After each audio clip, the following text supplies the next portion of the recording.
Carla is with me once again, and we have a ton of interesting things out on the table now, and she is going to take us through what the girls are going to see, right? Yes, absolutely. So this is a very small portion of what's going to be happening on the day of the event, Saturday, March 23rd.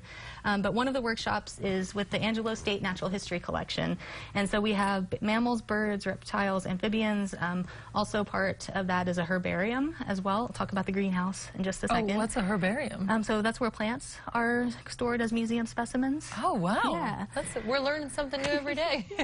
So we've got some native things from the Concho Valley here. Some of you might recognize we have a pelt of a gray fox.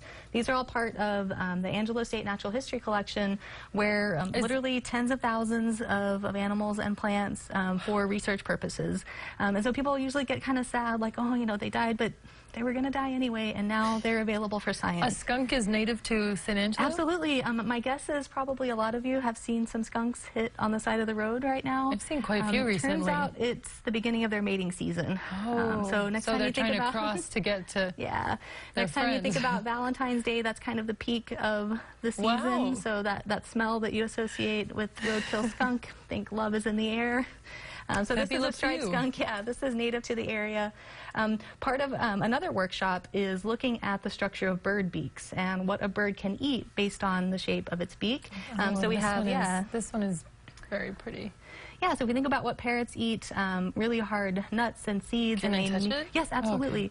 Okay. They need that really strong beak to be able to get into those hard, tough still foods. Pointy. Right. I don't know. Some people might have had pet parrots or budgies. It hurts when they bite.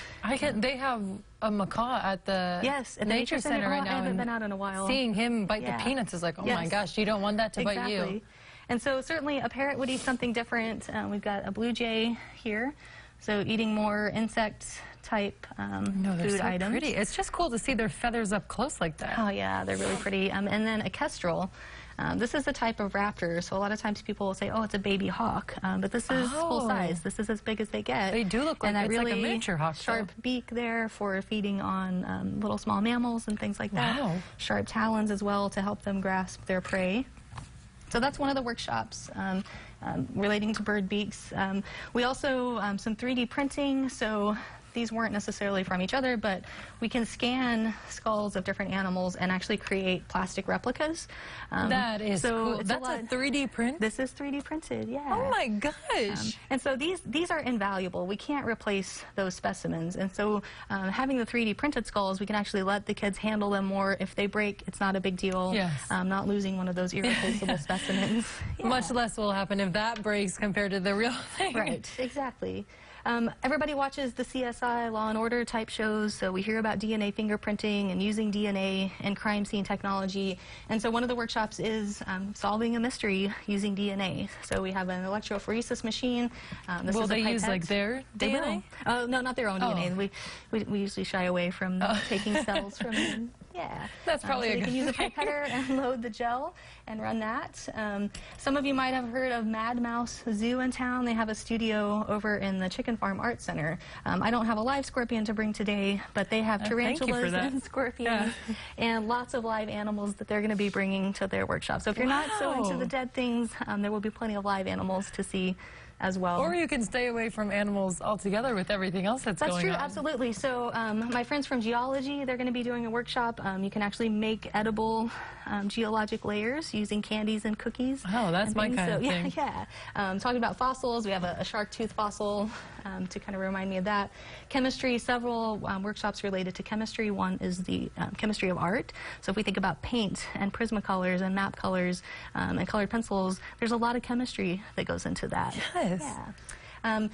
Sorry, back to dead things again. There will be a workshop of dissection.